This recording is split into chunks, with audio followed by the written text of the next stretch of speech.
Miles Austin, MU jersey, is officially retired. The university announces a $15 million renovation to campus, and RHA holds its annual Winter Ball. Stay tuned for all this and more on Hawk TV News.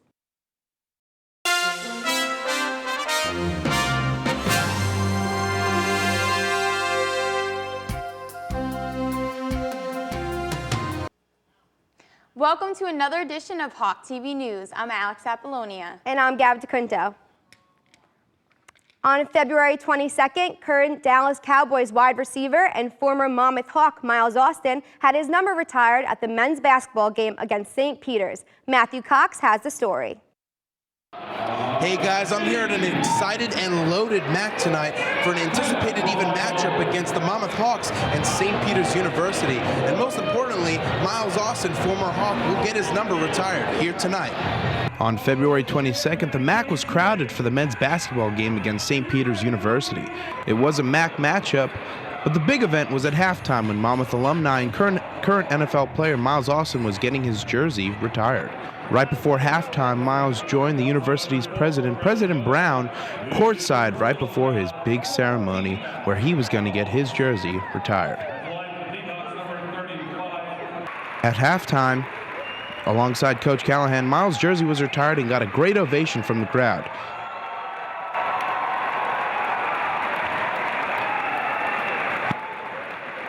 Again, I'm flooded with emotion right now, so I'm going to get off of breakdown, whichever wins this basketball game. Let's just cheer these guys on and help them get a win. Not only finish the game, but finish the season strong, guys. Again, thank you guys very much. After the ceremony, he then addressed the media on the experience and what it was like. You know, still shocks me to this day, you know, just how fortunate I was to, you know, there's so many twists and turns in your life that you can go one direction or another, and it was just such a blessing for me personally to come to school here. I'm again humbled and you know, completely honored and happy. You know, this came about, and you know, excited to go upstairs and celebrate with my teammates who I was here with. Unfortunately, the Monmouth Hawks weren't able to pull this one through, losing 51-61 to St. Peter's University. You know what? The great atmosphere that this game had with the surprise flash mob and the retirement ceremony for Miles Austin, this couldn't have asked for a better environment for this game. I'm Matt Cox with Hawk TV News. Thanks, Matt. You know, I think it was really great how he was the first Monmouth alum to go pro, and he had so much exposure when they retired his jersey at the basketball game. Yeah, I mean, not only did he promote, recruiters to come play Monmouth football, but he promoted kids to come out to the basketball game and just promote Monmouth sports in general. So I thought it was great that he was here. I wish I was able to attend. Yeah. Also, on February 22nd, RHA held its annual Winter Bowl for the Monmouth student body. I was there to cover the event.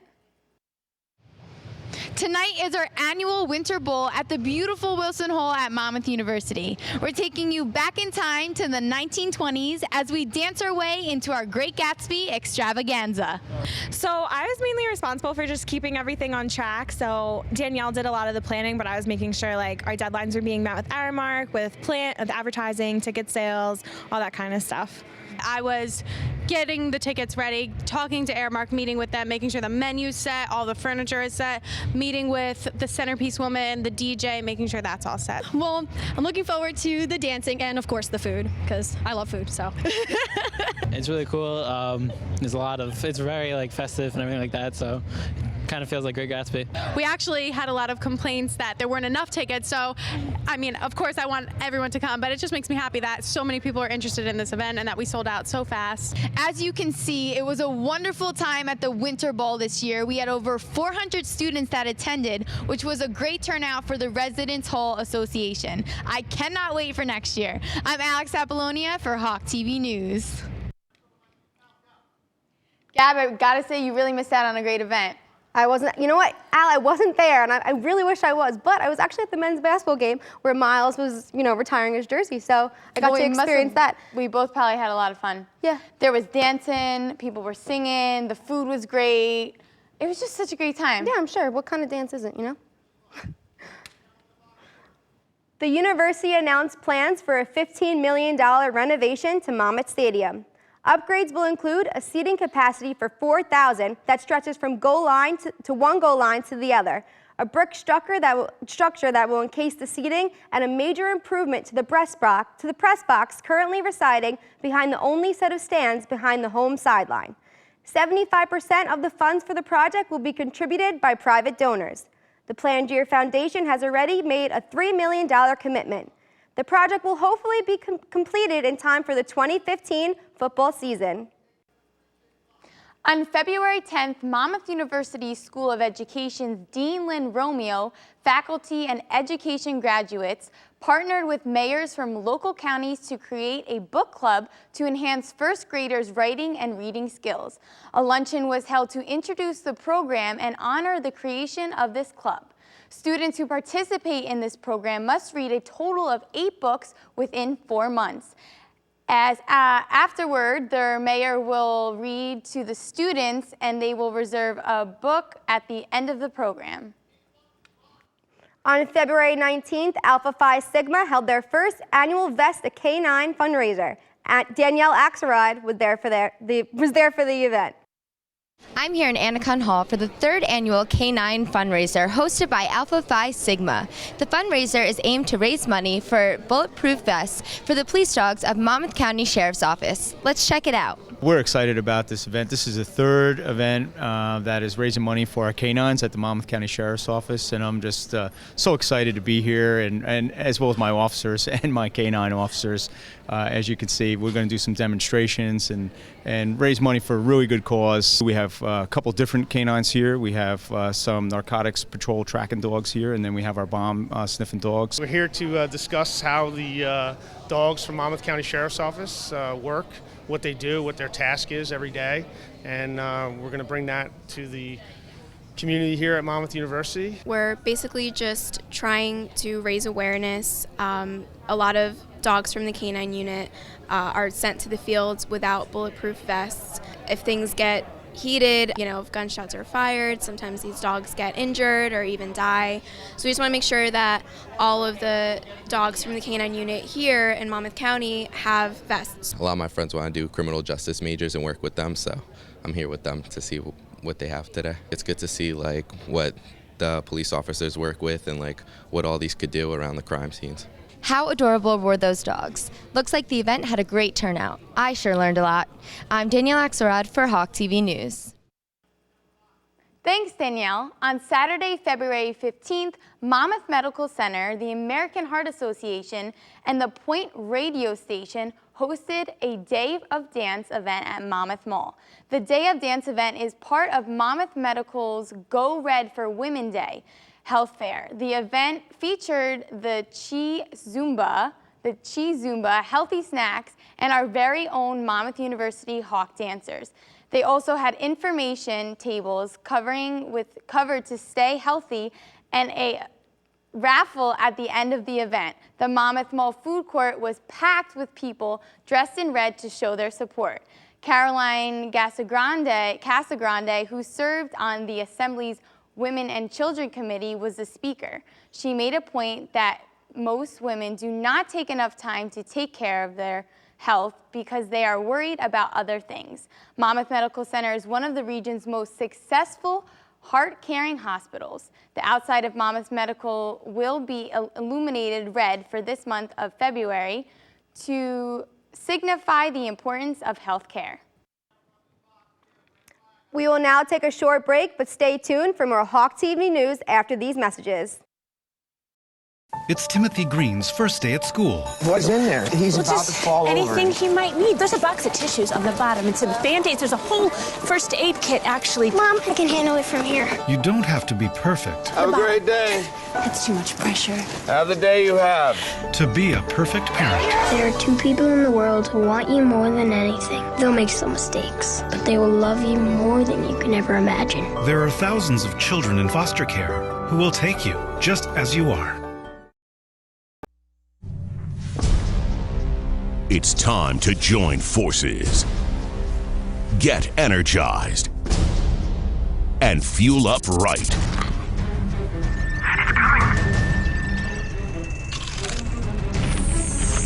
Because starting today, every kid in America has a mission.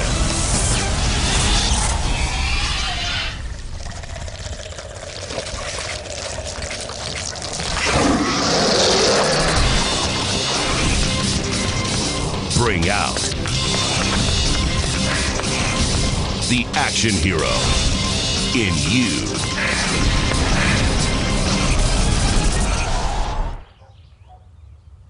Be part of the greatest action movie ever. The first movie that puts you in the action. Show us how you train and eat like an action hero.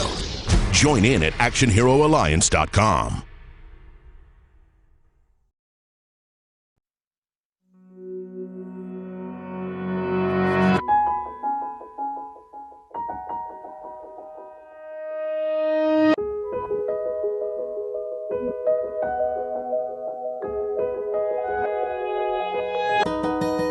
For those dealing with the daily struggles of caring for a loved one, we hear you. That's why AARP created a community with experts and other caregivers to help us better care for ourselves and the ones we love.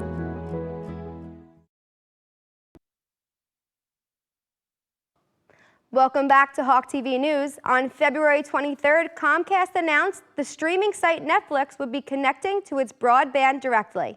According to CNN Money, Netflix will pay Comcast for the access. The two companies reached a multi-year agreement, with Netflix hoping to deliver content with improved quality and speed. Other details of the agreement have not been disclosed. So Al, I mean, I'm a very big fan of Netflix, and I think it's great that they're combining with Comcast. Absolutely. So what are your thoughts? The thing is, I really started using Netflix this year because I know, people are talking about it, it's becoming popular. The only thing with Netflix is that it has a very limited selection. Kind of when you finish, watching everything. What do you watch next? There's nothing really else to watch. But I think it's really great, though, if they are combining and partnering up. So hopefully it'll even give them more exposure. Right, it can only be good. This week, Eminem announced to XXL Magazine that he and Rihanna would be touring in 3 cities together in August 2014. It is called the Monster Tour after the song he and Rihanna produced this past year. They will be performing in our area in New York City, Detroit, and Los Angeles. However, the specific dates for these 3 concerts have yet to be announced. Currently, Eminem is in Australia on his Rapture Tour, and Rihanna just finished her Diamonds World Tour. Now for more entertainment news, we go to Fabiana Bontempo. What's going on in Hollywood this week? Welcome back to your one and only place for Celeb Dirt. Some racy news has been released this past week on our girl Taylor Swift. Although we don't know if these rumors are 100% true, supposedly some serious drama took place between ex-couple Taylor Swift and Jake Gyllenhaal. According to sources who are close to the 24-year-old singer, Jake and Taylor's relationship went downhill after having an intimate relationship. One source even revealed that Taylor believed she was going to marry Jake. The drama continued between the couple when Jake made a no-show at Taylor's 21st birthday party, and supposedly most of the singer's Red album is written about him. Aw, see girls, even celebs have drama when it comes to boys and their ways. Newlywed alert. This past week, actress Leighton Meester and actor Adam Brody tied the knot, Us Weekly reported. It was only revealed about a year ago the 27-year-old actress was dating the 34-year-old actor.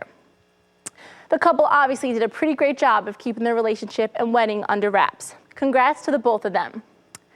Matt LeBlanc, the actor who played the lovable Joey Tribbiani on the beloved 10-year show Friends, said in a recent interview that he embraces and prides himself in being known for recognized as his role as Joey. Some actors who begin their careers on television try to stray away from that character they made famous, but not this guy. LeBlanc says he wouldn't do anything differently. Now, where's the interview that states there will be your Friends reunion? Because I think that is a definite must. Now, I apologize in advance for all of those that love these microwave snacks, but it has been confirmed that 2 Hot Pocket flavors have been recalled. This week, Nestle recalled their Philly steak and cheese and croissant crust Philly steak versions as they possibly contained meat from diseased and unsound animals. Yikes, doesn't sound good. Well, that is all I have now for your Celeb Dirt. Back to you guys at the desk. Thanks, Fabiana. We now go to commentator Nash Wiener with TV Talk. Nash? Thanks, guys. Well, welcome to TV Talk. I'm here to tell you what's going on in TV. And we're going to look at last week's Nielsen ratings. The Olympics topped the first 6 spots, but coming in 7th and 8th was American Idol. American Idol, which is now in its 13th season, is currently being judged by Jennifer Lopez, Keith Urban, and Harry Connick Jr. With shows such as The Voice really surging and gaining a lot of viewership, it is a little bit surprising that we would see such great numbers coming out of American Idol. But I guess after 12 seasons, people still love it. And due to the Olympics, we saw a lot of repeats in television programming last week, but the best rating to a scripted show not on repeat went to The Millers. This sitcom tells the story of a family who is stricken by divorces and all around, which in turn sets up for some really funny scenes and some awkward encounters.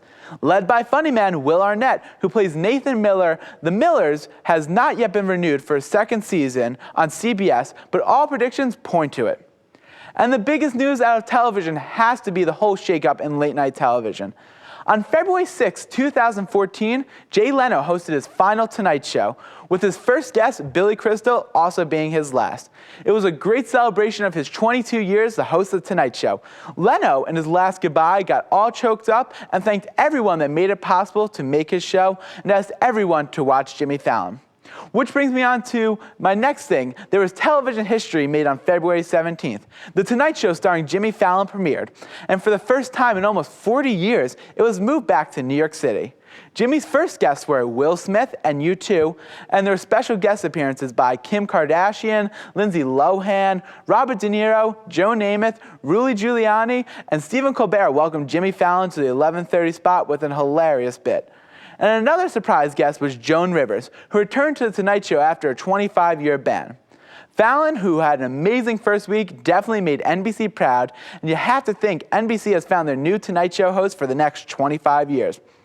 And then on February 25th, Late Night with Seth Meyers premiered, with first guest Amy Poehler, Vice President Joe Biden, and A Great Big World. Seth really followed the standard late night format.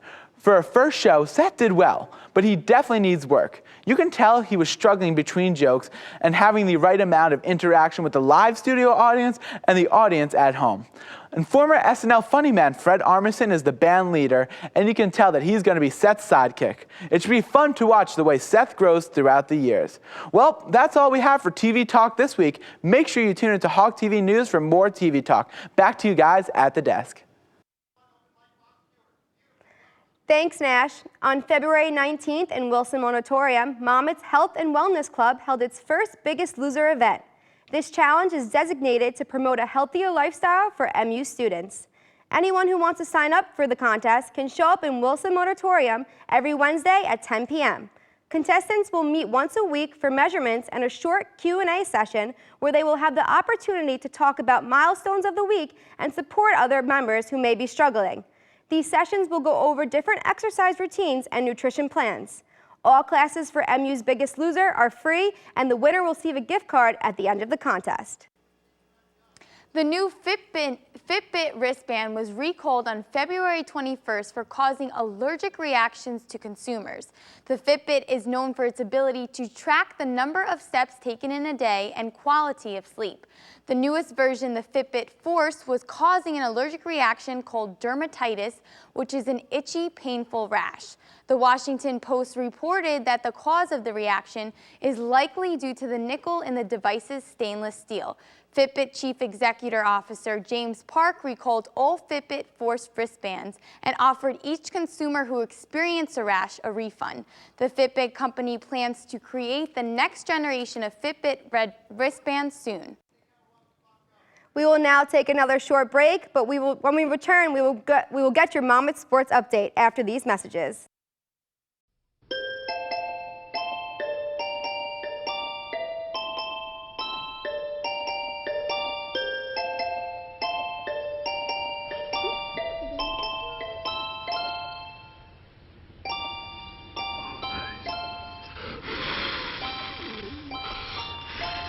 The smallest moments can have the biggest impact on a child's life.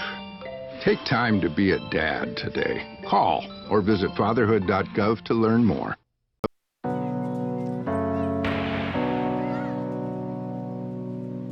The first day stepping on the court, I couldn't keep up.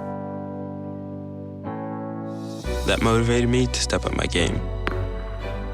When I reach a goal, I set a new one the next day. The best feeling is getting to a place you've been fighting for. Tennis taught me to never give up in anything: school, sports, life. Your opponent has to earn their victory. Nothing in life is guaranteed, so education is important. Going to college is one of my biggest goals. I can't wait. Mastering the court takes persistence. So does getting into college. I've got what it takes. So do you.